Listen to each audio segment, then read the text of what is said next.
to episode 376 of 5 Star Potential, your go-to weekly Football Manager podcast. I'm Doop, and I'm joined by the one and the only Dave, a.k.a. Dave as a party. How you doing, mate? Yeah, all good, thank you, mate, all good. Great to hear. We've got an action-packed episode this week as we dive into our latest network save and wrap up Season 1. Plus, Dave caught up with our friend, the Football Manager Maestro himself, Tom FM. I can't wait to hear all about that as I wasn't invited. But first, Dave, any early winners or losers of the week? Yes, to be fair, dude, I apologise that you weren't invited to the chat, but I was trying right, to. I know you were busy. Anyway, so you were busy beef. sorting holiday stuff, which I'm sure you'll talk about. Yeah. In terms of winners or losers, I mean, at the time of recording, Wolves haven't played yet, so I suppose that's always a bonus.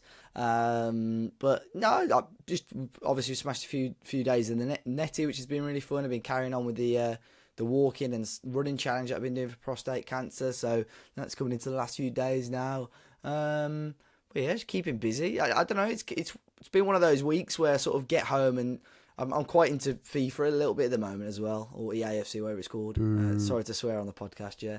But it's one of those weeks where I haven't even had time. I'm like working, then having to do something of an evening, and barely having time to play that as well. So I don't know where the week's gone, but yeah, I can't complain. Happy days. Another week closer to Christmas, I suppose. Which sounds mad. Don't. I heard it was 2 months today. It was 2 months today. We're recording this on Friday, which is the 25th of October. So yeah, 2 months today. And I'm off onto my summer holiday. So I guess the winner of the week is me, Dave. As I've already mentioned, I'm off onto a summer holiday. I'm going to take in the culture of Kenya, where I'm going to an Indian 4-day wedding, which, to be fair, I'm quite excited for. Not overly excited for the outfits, as we are in traditional Indian dress, and it just probably doesn't suit me that well. But I'm going to dive in deep. I'm going to go for it. I could see you in that. I'm not even like taking the mic. I could actually see you wearing one of those. I could picture it. You can on my OnlyFans. No, I'm joking. Yeah, you can. I'm sure I'll put a picture on Facebook. So Facebook, fucking hell. How old am I? But yeah, no. My loser of the week is the fact that I actually cancelled a stream for the first time in I think it's like 5 weeks. We've been streaming back now. I had to cancel the stream. So long and short of it is, I'm blaming BA for this. But BA have changed my flights, so I'm now having to fly out 24 hours earlier. But to go to Kenya, you've got to put a visa application together, and my visa's been accepted, but my day of my entry is like a day now later than what I've said. So I spoke to the embassy, which is why I had to delay the stream, or cancel the stream, I should say. And they basically told me, yeah, just give it a go. I'm sure it'll be fine. So if I'm on next week's pod, it hasn't gone well. Okay, super. Let's just move swiftly on because I think I might cry. Let's get into the main event as a party. The Netty, the network save. We haven't actually got a name for it apart from the Netty Meister. I don't know. We haven't really called it anything. It's been quite a season, hasn't it, mate? It has. I mean, we finished the first season now, and I think there's been mixed success for both of us, really. I think, we're spoilers, but we've both got our hands on silverware. So I think, it's not been a bad season. I know a few days ago you were talking about maybe moving on to something new, and I think your opinion has maybe changed a little bit, which I'm sure we'll talk about. But yeah, I mean, to give my point of view, I think we'd sort of given an update. I think it was right at the end of the January window maybe last time, but it's been a very, very solid second half of the season for me. To be honest, in the league, we only lost one other game, and that was actually to Bournemouth. We dropped points a couple of times, again to Brentford, a 0-0 draw, which is a bit frustrating, and drawing to Arsenal 2-2. But other than that, phenomenal. We got some massive wins in there. We beat Manchester United 5-1. We beat West Ham 5-0. And very quickly, I can't remember if we did we round. I think we did round up our transfer business on the last pod, Duke, because you were on about Suarez and stuff. Yeah, we did. Yeah. So I think that was the last time we touched base. Was kind of start of February. Yeah. So obviously I'd signed the likes of Gyökeres, Mane, and so on, but I couldn't really register Mane and Laporte, who I had. I couldn't register them for the Europa League, but did very, very well in the league. And ultimately, with how fixtures had aligned, the return fixture against Doop was a really interesting one because I'd Doop had dropped a couple of points, but sort of then clawed it back. I'd lost out to Bournemouth a few weeks later, drawn to Brentford, but then again, I think Doop had dropped points. So it got to a position there, really, when I was playing Doop, which was with 4 games to go. If I beat Doop, I won the league, basically. I'll let Doop give his point of view in a second on this, but ultimately I beat him 3-1.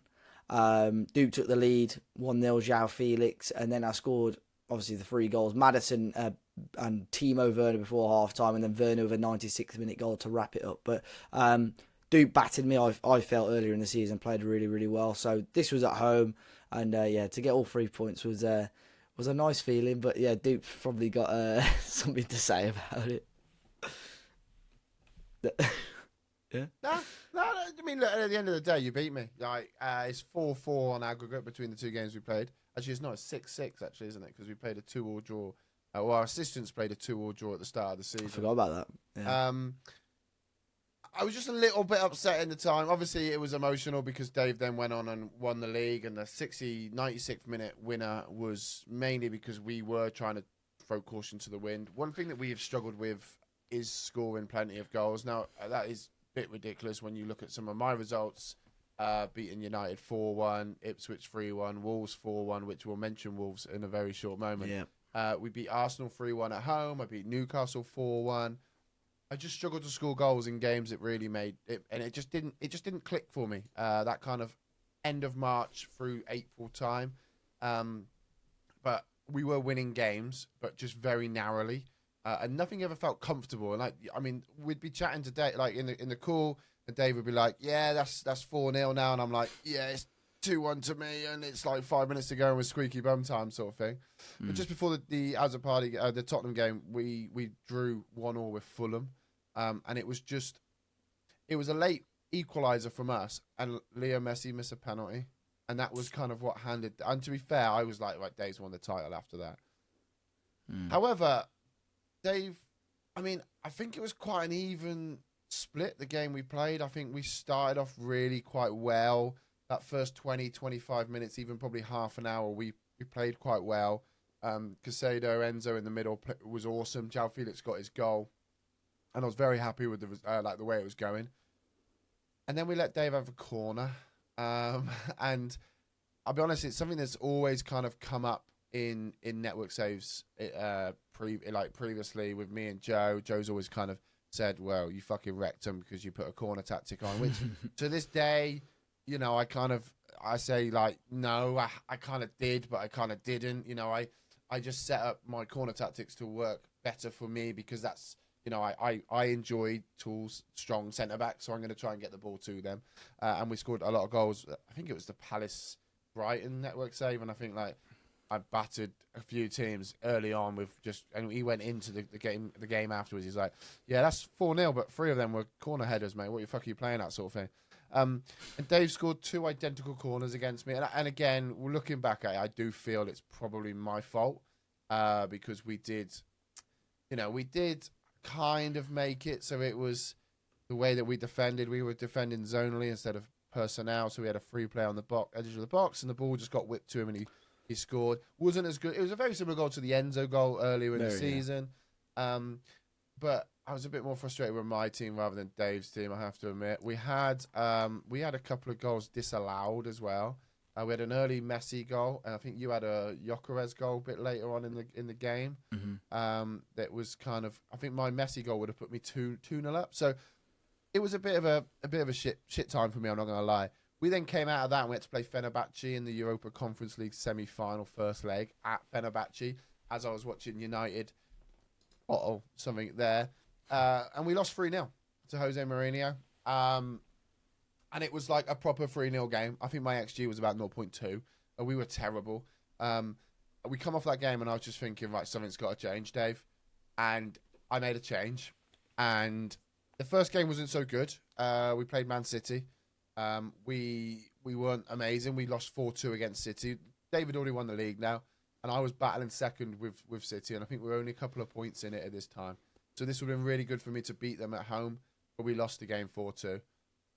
And then I had to play the Fenerbahce game. And I think this is probably one of the mentalist games of the save, in my opinion. We played Fenerbahce at home. My statistics for the game was we had 38 shots, 16 on target, and XG of 4.65 when we had to win the game. We won 5-1 in the end, and we played very, very well. And every player got higher than a 7.1 average rating for that game, which I think is probably quite an achievement as well. We then played Southampton and Leicester, and we scored countless goals in both of those. XG's through the roof, and I'm thinking, hang on, I might be on to something here. And I hear you asking, all at home, like, what did you change then, dude? What did you change? I went for a total Doop ball system that I rocked previously, and I made it on the fly, and I just went, bugger it, we're going to give this a go. We had nothing to lose all season. If you don't know what a total Doop ball system is, it's my kind of interpretation of how the old Ajax Cruyff teams would have played. I rocked it at Ajax. Oh God, what year was that? That must have been 19, Dave, or 20. And we won the Champions League first season with Ajax. And I've tried kind of getting it out a few other times, and the save, and the tactic. And it's not always gone to plan. However, this kind of did. We did concede some goals, and we got to work on it. But it's a flat back three, 2 inverted wing backs on attack, a DM support, an AP support in the centre attack midfield role, and then 3 strikers, 2 pressing forwards, 1 advanced forward in the middle. Basically, all out attack, high tempo, high press. Try and win the ball back as quick as you can. As soon as you win it back, you are trying to use that overload up the top. And I mean, we scored a lot of goals with it. It kind of went really well. And then the finals happened. So as you probably know, I was in the Conference League final. Dave was in the... I think we'll start with which one. Let's do it in chronological order. Yeah. What was first? Yeah, well, I mean, very, very quickly going back. Sorry, to sort of stop there. That's my monologue. No, it's all right. So during that league game against Doop, for a bit of context, I'd scored 2 corners. But to be fair, I've done okay off corners all throughout the season. But pretty much got Romero at the near post and firing it towards the near post. I'm not going to say it's a hack or anything like that, because I certainly don't think it is a glitch that it has been in previous years, but certainly I was getting a little bit of joy, especially against weaker teams aerially. We were scoring goals. Whoa, we're not that weak. We came... No, weaker teams. But then against Doop, because of how I think personally, this is probably how you set up defensively. Werner had scored 2 goals whilst he was stood on the edge of the box, and we just hit it onto the edge of the box. I've never ever seen that done before all season, and we did it twice and scored twice. I don't know if there's a way, Dude, to get that to default, as in for that to be a tactic, because I think if you can do that, I think you'll score goals off it, because like you said, it's the exact same way you scored against me, unless it's just a human versus human setup. I think it's the human defensive setup. I will just say as well, I'm just looking at the statistics in the team details, and goals from corners. Do you want to have a guess who's top of that, David? Is it me? It's Tottenham Hotspur with 16. Would you like to have a guess who's second, David? Yeah. Liverpool with how many, David? Oh, please say it's like 13 or 14. 4. No, third, you are David? lying. That's bullshit. No way. No way. No, they're second with 13. I was going to say, man. No, if it is... If you want to see Dave's face, you can over at YouTube. There we go. Anyway, yeah. So, but after obviously beating you, we sort of... I'll quickly go through the rest of it. So we played Barcelona actually first in the Europa League semi. I mean, our run to the final was so easy. We had Panathinaikos in the round of 16s. No disrespect to these teams, obviously. Slavia Prague in the quarters, and then Barca in the semis. We beat Barcelona 7-2 at home. It was a bit of a rotated team because I had Son out for most of the remainder of the season. I had Brennan Johnson playing up front, and he was on fire, really helping out. Jokeres had struggled to score goals, but I think he broke his goal drought against Barca as well. They did have a sending off towards the end of the first half, and that helped, but we battered him. Then we played Arsenal away, and Arsenal at the Emirates gave us a guard of honour, which was brilliant. I thought at the start of the game it was so funny. Dave called it a lap of honour. Yeah, sorry. Yeah. I knew you'd bring that up, you dick. And then second leg Barca beat us, but because we smashed them in the first leg, we'd done the business. Then beat Liverpool 2-1. All 3 goals coming in the first 7 minutes of the game. we beat Newcastle on the final day 5-3, and then we had our Europa League final against Lazio. Now, dude, you watched this game, didn't you? And it was mental, to be fair. So, to give a bit of context at this point, my team was like really, really like shattered. Like I said, Son was out injured. I had a number of players out injured, and like really fatigued at this point because throughout May, I mean, we'd had a stretch of sort of four games in less than 2 weeks. Bearing in mind the finals, the Europa League and the FA Cup final, which is a bit of a spoiler, which I'm talking about, those two were played within 3 days of each other. So the team was just out of it. So the Lazio game, we went in. I actually rotated a little bit. I played some fringe players that maybe hadn't played too much. Lazio were actually 2-0 up at half-time. Luca Pellegrini and Zaccagni scoring to go up at half-time. I need to check, Doop. So I actually missed 2 penalties throughout the game as well people listening. So I need to check the minutes of these. So yeah, so we 2-0 down. We got it back to 2-2. So Brennan Johnson scored in the 50th minute. And then Timo Werner scored in the 84th minute. In the 87th minute, Werner had a penalty to win the game, 3-2, and he put it wide. So we went to extra time. Lazio went... we had another penalty in extra time to go 3-2 up again. And I put Koksu on it, and he Panenkaed it straight down the middle, saved by the keeper who didn't move. I wish I was recording the noise that come from your house that night. Yeah. And not just a normal noise. It was fucking loud. Then Lazio went 3-2 up, but then Koksu actually redeemed himself, scored in the 118th minute. And then our penalties, Werner, Koksu both missed. Brennan Johnson and Maddison scored. Lazio missed 2 penalties, so we beat them on penalties 4-1, and we ended up winning the Europa League. And then we went on to the FA Cup final just a few days later, sold out Wembley. And I got a ticket as well. I don't know how. Yeah, he did well there. And full-time result was Tottenham 0, Liverpool 5. Absolutely fell apart. It could have been more as well, mate. Yeah, we were genuinely awful. But again, I'm looking at my team. I had to rotate. The team was, like I said, so fatigued. Mane got sent off in the 95th minute. He just kicked the shit out of someone. But Nunez scored twice, Salah scored twice, and Trent. So it was a disaster, really, that final. Look, I had a great season because I won the Prem, I won the Europa League. It would have been nice to win, albeit not the proper treble, but nice to have won a treble. My small little bit of negativity, Doop, is that my last game of the season is a 5-0 defeat. I don't want that to almost be like a hangover to go into next season because the rest of the season's been unbelievable. You're talking about scoring goals. Our goal scoring record in the Premier League was unbelievable. You look at it, we had scored 109 goals. The next best team was City with 88. Defensively and going forward, we were phenomenal. Lost just twice all season. So, yeah, great first season. Didn't win the treble, though, did you? No, sorry. Yeah, I mean, I had a European final. We said it was. It's a shame that it wasn't the same one. It was a shame that we didn't meet in the Europa League final or whatever. But I was in the Europa Conference League because some Manchester team beat another Manchester team in an FA Cup final last year, which meant that Chelsea got dropped down to the Europa League, and I battered Fiorentina. I'm not even gonna try and big it up. It was over at half time, to be fair. We were 3-1 up at half time after they had a very lucky goal. But again, my statistics, we won 5-2, 28 shots, 16 on target, 3.51 at XG. I did say to Dave, here you go, Dave, I'll show you how to win a final now, mate. Properly, because he kind of nearly tried to bottle. He was very Spursy. He tried to bottle the Europa League and then bottled the FA Cup. And then literally within 17 minutes, I was 1-0 down. He was like, oh, yeah, is this how you do it, is it? And then we turned it on. And, yeah, it was, I mean, Chilwell got a brace. Michael Elise. Mate, the goals were good as well. Up. The goals were good. The goals were really nice. Football. It's that overload. It's just those extra players in those extra positions, which made it a little bit interesting. And I kind of, I mean, there wasn't really much more to say apart from the fact that I finished second in the end by a point. I finished 13 points behind you. We mentioned earlier about my goals. Yeah, I mean, we did. I mean, we scored goals, obviously. We scored the third highest amount in the league with 83 goals.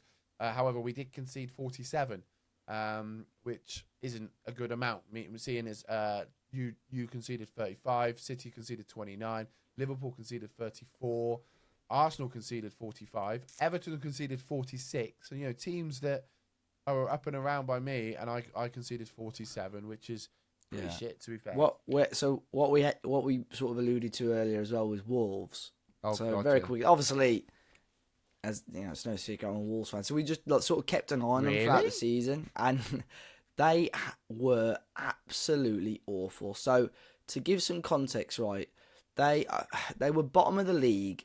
They'd not won a single game until we're in November at this point. They weren't scoring goals. They'd scored probably about 5 goals into November, and their only point at that. Well, no, I tell a lie. They drew a few games, but they hadn't won. So they sacked Gary O'Neill in November. It took them then until Christmas, pretty much, to appoint a new manager, which was Xavi Gracia, I think, the former Watford boss. And he went on this little run where they'd gone about 5 or 6 unbeaten in the league. They'd beaten Forest 7-1, and I was like, flipping it, they're going to be sound. And then from January up until April, they didn't win a game again. So they were rock bottom, dude, weren't they? They were about 4, 5, 6 points adrift. And then at the end of the season, they beat Newcastle 4-1, Villa 2-0, Brighton 4-2, and Bournemouth 4-1. And then they got a point against West Ham on a penultimate game of the season. So they got themselves out of the drop zone. And I think in the end, results went their way, didn't they? They lost to Man U on the final day, but the Southampton lost. So Wolves stayed up. Southampton lost to me.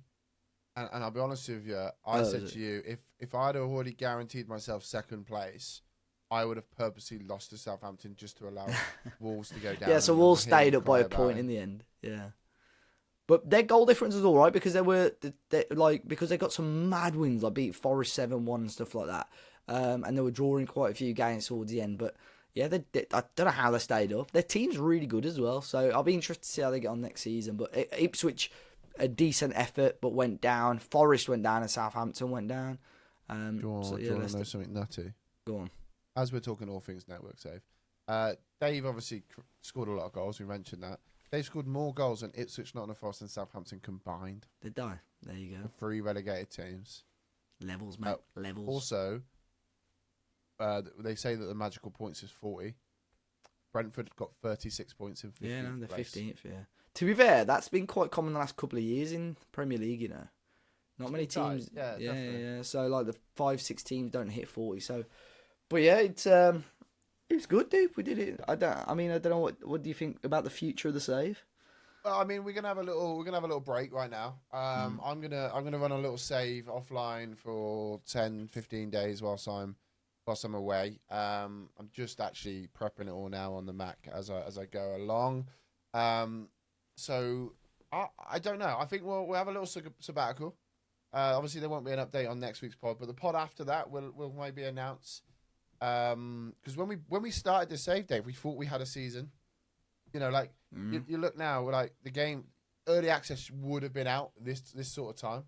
So that was kind of the impression we were under. So it was a 1-season wonder to start with, and then it's kind of opened up. I'd quite like to give it another season. However, you know, we kind of spoke about a couple of ideas that kind of tickle a few fancies. I've got about 70 million to spend, plus a load of players are going out as well. Like I've got a lot of players coming back in that we're going to be able to get rid of as well. And I've also got I've got clauses left, right, and centre that I can just sell. And I reckon I'm going to have about 150 to 200 million to spend, which is unlike me, to be fair. I don't normally have money to spend. You end up paying for you're bringing Iniesta out of retirement and Busquets and Alba and stuff, mate. No, but I don't know. I think potentially we could have some fun. I really do, and I think potentially there is a chance here that we might maybe go for something else. Because we talked about something potentially. We did mention about going to Eredivisie and being one of the teams that isn't the top teams and doing something there. We did talk about doing what was it? What was the other thing? Oh, it was Portugal, but you'd already done that, right? There's loads of. I mean, if anyone's got any cool ideas or what they're being intrigued to listen to, obviously they're definitely worth letting us know, whether dropping us a tweet or letting us know in the comments if you're watching on YouTube as well. Because even stuff like retro database is something completely different. I know that was maybe a topic that we're maybe going to speak about in the future as well. But I've not really touched those for years, so you know that'd be interesting as well. To be fair, that would like an 08 an 07-08 one, I think, is out at the moment, which is obviously like Manchester Prime United, Barclays, mate. That is absolutely prime. Yeah. We'll spend most. The problem is, I've always thought with those databases, as much as I think they're fantastic, and the people that make them are fantastic, because it's not an easy feat to kind of make that sort of content on that. I would just spend all my time just looking at the players, and just because like 07-08 is kind of me at 16. You know, I spent so much time like watching Premiership years with, you know, I just started going out with the missus. I was going to say, I better not say that. No, you know, I spent my time, you know, I was going to say flicking, but I meant Sabutio is what I was going to talk about. I wasn't going to talk about beans. So God. I just think like I would spend more time just looking at these players and just admiring them. But, you know, maybe potentially, but you know, we've got some time. We'll have a little look and there's a chance that we may come back to it. No, definitely no. I would be intrigued in another season of this save, because I just for myself, I don't know. Well, I'll be intrigued to see if I could keep up that sort of consistency. You know, towards the end of the season, we just died. So I think you'd have the chance to build a bigger squad. Yeah, I mean, my squad was all right, but I just had a really unlucky run of sort of fitness and stuff like that. And, you know, but build a bigger squad, be interested to see what sort of players would become available as well. So I wouldn't be against the idea of another year anyway.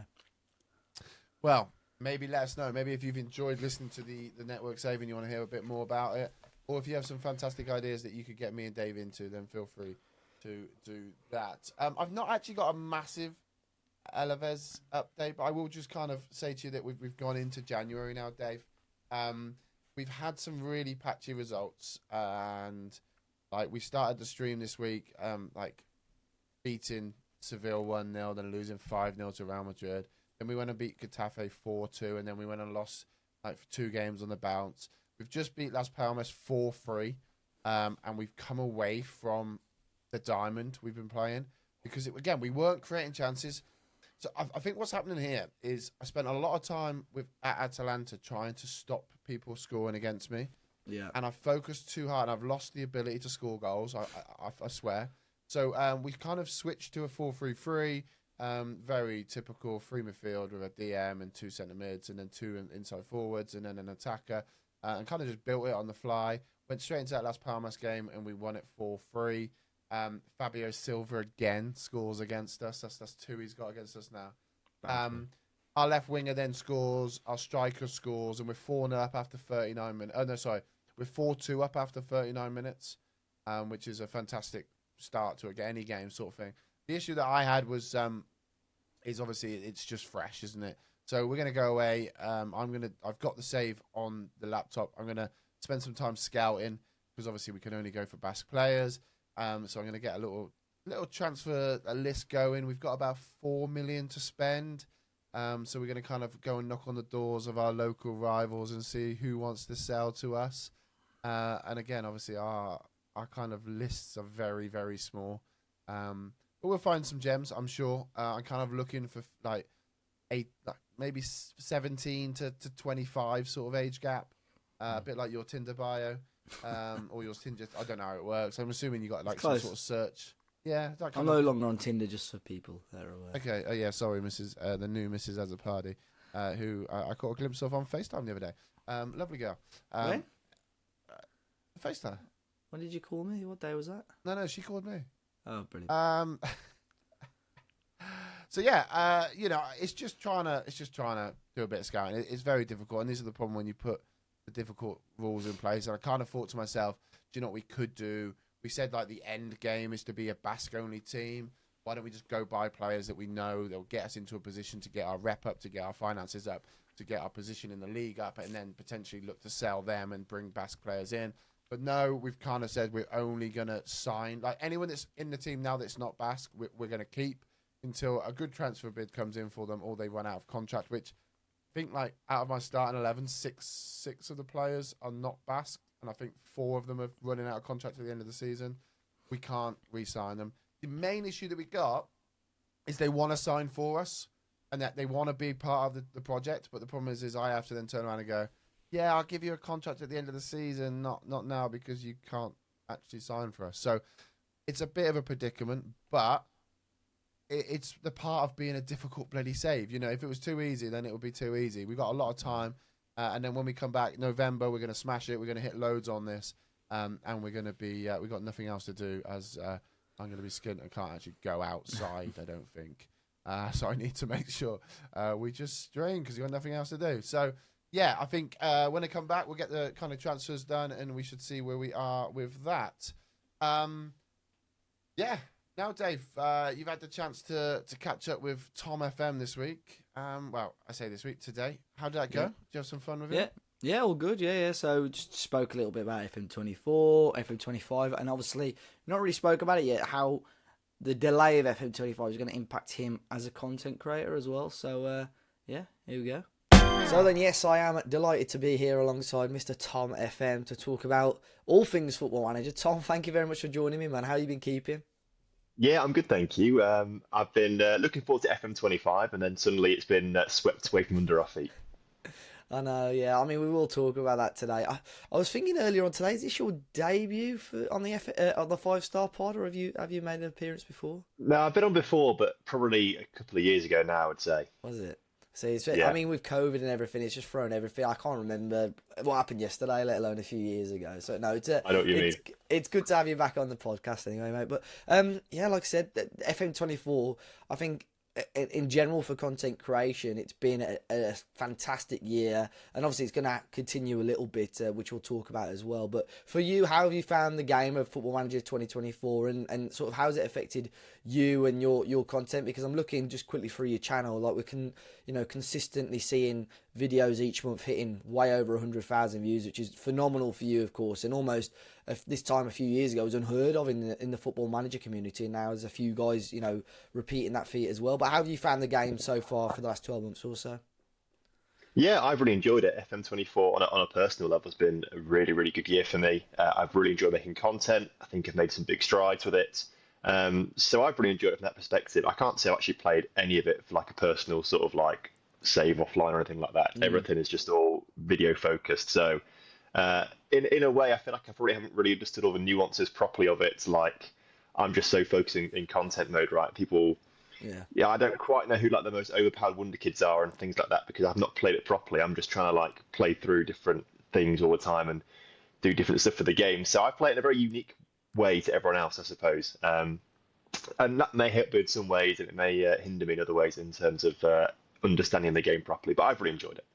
Yeah, no, I'm like that a little bit. Like, say for argument's sake, I normally jump in, like this year again, I jumped into a Pentagon to like start the year. So I'm sort of managing lower leagues, really obscure leagues. And sort of by this time this year, and Doop or the other guys like, right, let's do a podcast on our FM team of the year. And I was there like, well, I've not managed anyone that any of you guys know of note. It's difficult really. Whereas, in a few years' time, everyone's going, oh, you remember him on Football Manager? He was brilliant. I was there like, I know the name, but I can't really remember him on Football Manager because I think the last few years I've been similar to that and not really maybe taken advantage of those sort of saves and those wonder kids, to be honest. But I mean, we'll go on to FM25, Tom, because it's been obviously a real shocking, a shock for all of us really, and especially sort of content creators as well, which we'll get onto. But what was your sort of reaction? I know you did a video on the whole situation, but what was your reaction when we saw the news of that FM25 delay and not just a few weeks, obviously ended up going all the way back to next year, into next March?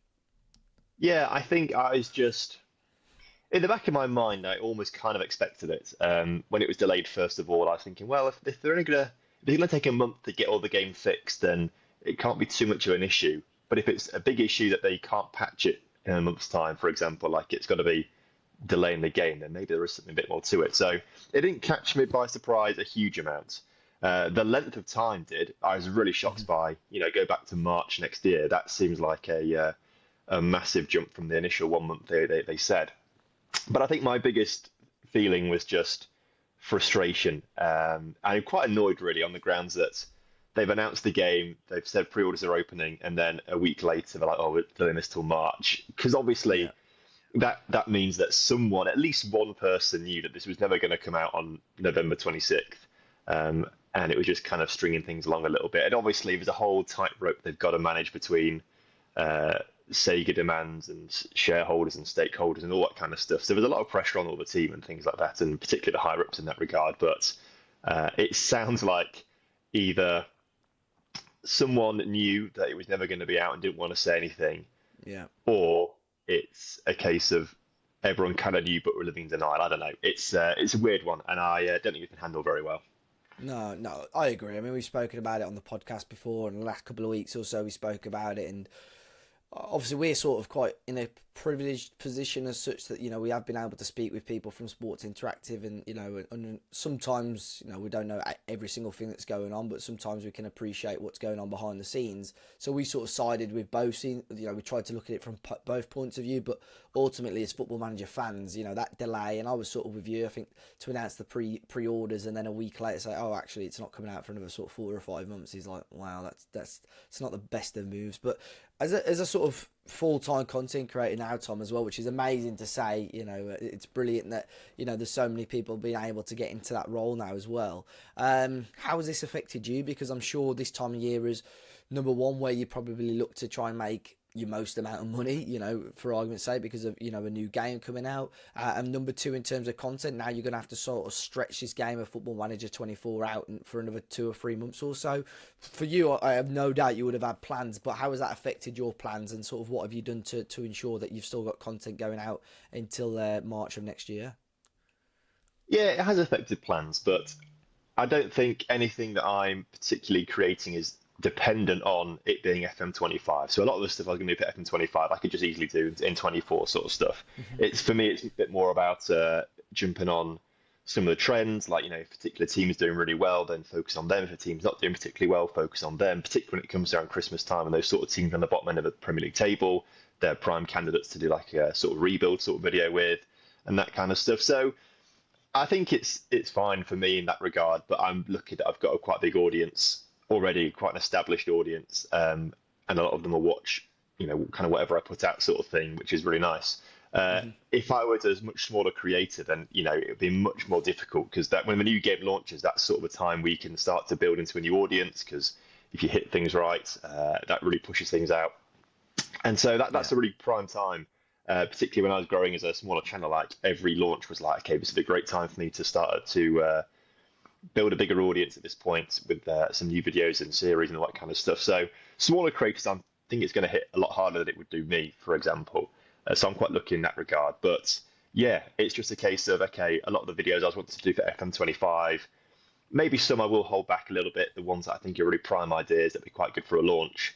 But also, people might not be interested at launch now, to be fair. So I don't think it's going to matter too much when I do those videos kind of stuff. So it's just all these ideas I had, just do them in 24 instead and save some of the better ones maybe. Yeah, no, I mean, I'm looking at it. Most of the content that you're doing now, which is, you know, brilliant, by the way, I'll make sure I leave Tom's links in the description, is it's almost like evergreen content, isn't it? It's like, genuinely, for argument's sake, I'm picking out winning the English Premier League with a Welsh team, for argument's sake. That's, you know, one of the videos that you uploaded a couple of weeks ago. You could watch that in 2 or 3 years, and it's still going to be relevant content, like, to a degree. You know, you're still not going to watch it. It's not going to be irrelevant for people, you know. So I think, like you said, most of those sort of ideas aren't dependent on it being FM24 or FM25. Of course, it's nice when it's a new look game and people want to see what it's like, but those sort of long-term rebuild type saves aren't really dependent on that sort of thing, which is great. I think it's amazing how far the Football Manager content creation scene has come. Obviously, I did a little bit of YouTube years ago, and it was all very much let's plays and sort of if someone sort of dedicated all their time to like experiment type things, which always did quite well, but sometimes were quite time consuming. Whereas you, I think you've almost blended the two, haven't you? Where you've got like an extreme of like something that probably is quite unrealistic. So it's like the experiment, but also it is playing Football Manager as well. So you're getting the best of both worlds, which has worked really well. Do all of these, I mean, I have no doubt you got people helping you or working with you behind the scenes, but are these all off the top of your own head? Do you get help off other people sometimes as well? You know, is it sort of a group effort more than anything? Well, no, at the moment it is all just me still, ever since day one. Oh, right. Okay, cool. Like all the ideas and, well, I say all the ideas. you take inspiration from other people. That's Oh, where for the sure, ideas kind of come from, yeah, right? yeah. So I'm looking at like the FIFA scene and looking at the NBA 2K scene, the new college football scene, for example. Who is successful there? What are they doing? What are their viewers watching a lot of? What kind of concepts and ideas are good? How can I adapt that to Football Manager? So I think that's kind of where the biggest shift was for me when I started making videos. It was like you say, it was all let's play stuff, and I was doing that because everyone else was doing it, and that was just the done thing for the Football Manager scene. And then obviously, I think Zealand came in right and changed things up with all Yeah, these for like sure. one-off tutorial ideas and things like that. And I was like, oh, okay, you can do things differently in the Football Manager space. And then it was taking inspiration again from uh, more the FIFA scene. I think the biggest area where I took some inspiration from and how they were doing stuff because that translates a little bit better because it's all football, right? So seeing what they were doing with sort of like one-off videos rather than creating the whole series, like doing the whole. Whereas a traditional football manager, say, would be like, I don't know, 10 seasons into 100 episodes, it was like trying to condense that down into one story in half an hour, 45 minutes sort of thing, and having loads of these one-off sort of videos instead. So that's where I took a lot of inspiration from and went with that and not looked back since. Are you doing the editing yourself, or is that outsourced? Yeah, yeah. I mean, I'm literally in the process now of finalising an editor as well. But up until this point, yeah, everything has been all me.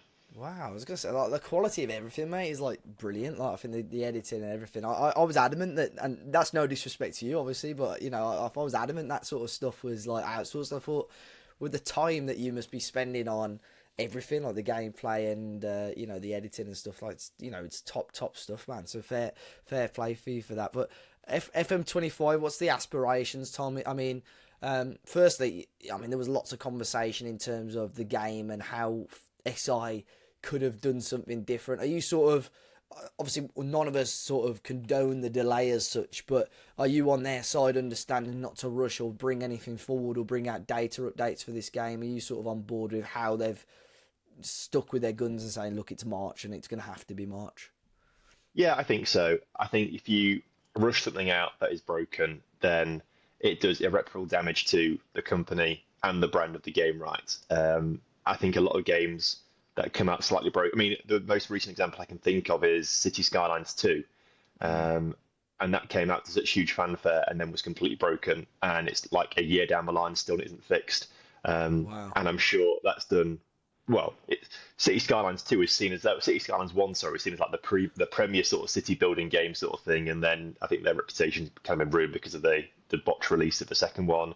I remember like Cyberpunk being like a really big one from a few years ago that was just completely a broken mess and took years to fix kind of thing and lost a lot of audience and loyal fans and stuff like that. So yeah, if they're going to release a game, it's got to be in a playable state and work well.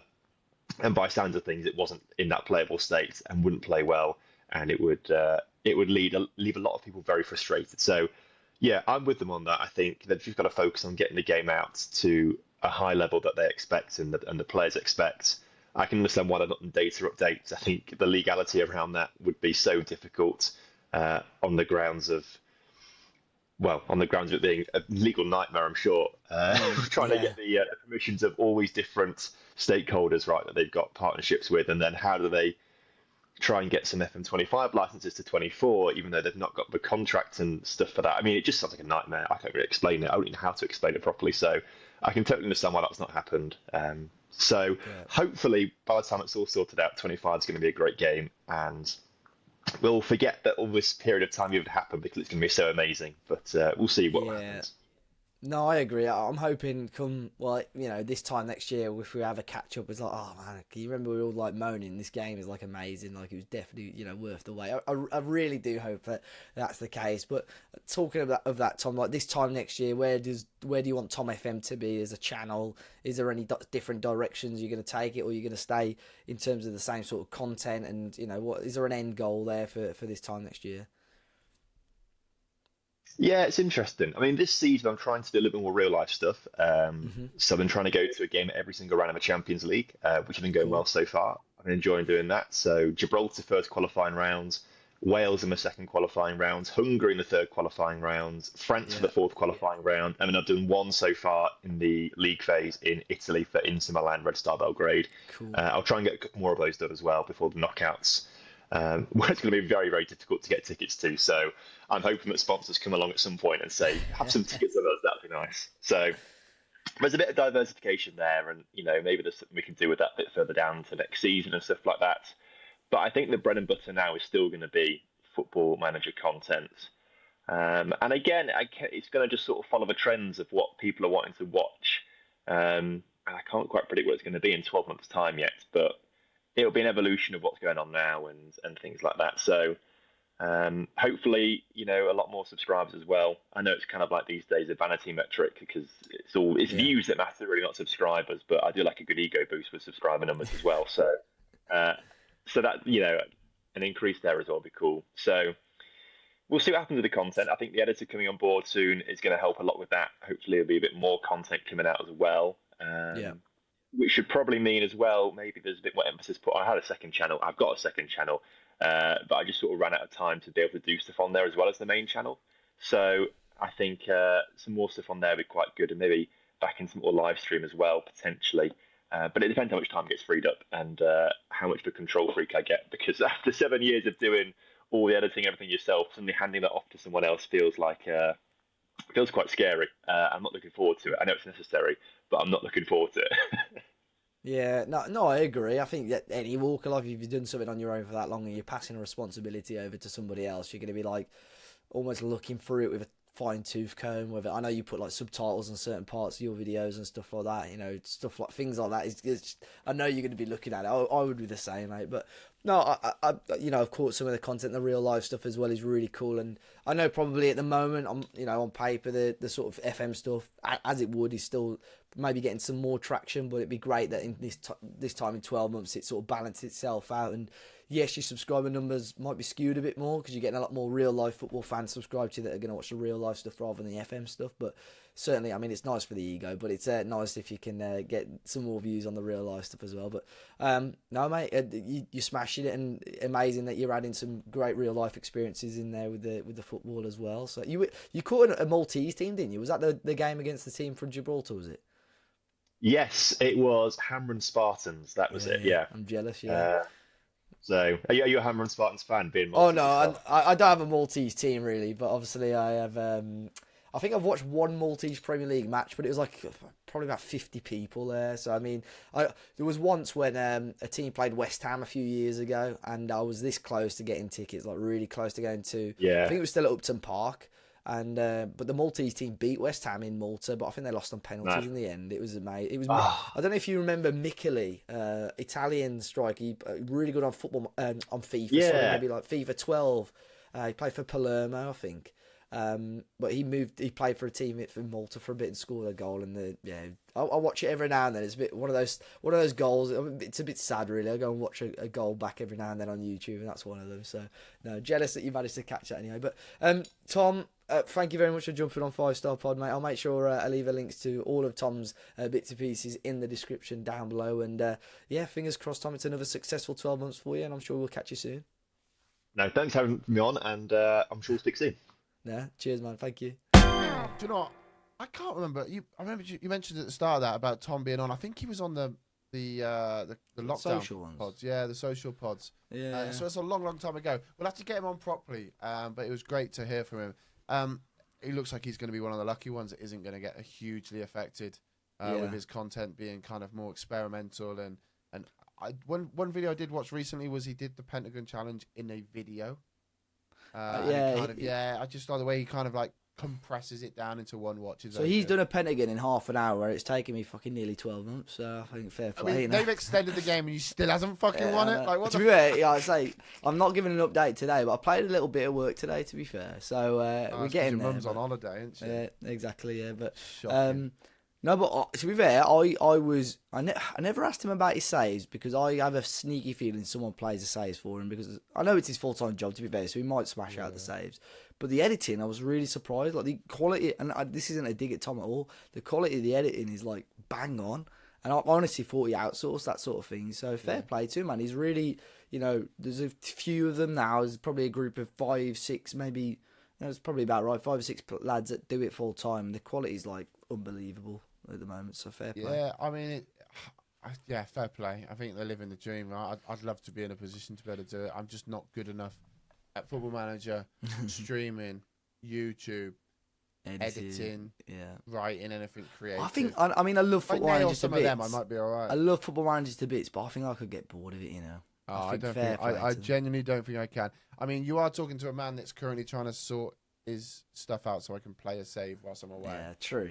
Also talking to a guy that took Cirencester Town, a non-league grassroots football team, pretty much semi-professional, to the Champions League final and win it.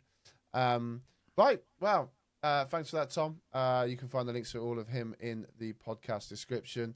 You can also find the links for each of us in the podcast description, because unfortunately that does wrap up episode 376 of 5-Star Potential. You can also head over to our website, 5starpotential.com, where you'll find all of our latest Football Manager tips and more. And remember, we are available on YouTube, iTunes, Spotify, and all the major podcast platforms, with a new episode dropping every week. Thank you for tuning in, everyone, and we'll be back next week with some more Football Manager chat and a very special guest. Ooh. Matt's back. Yeah.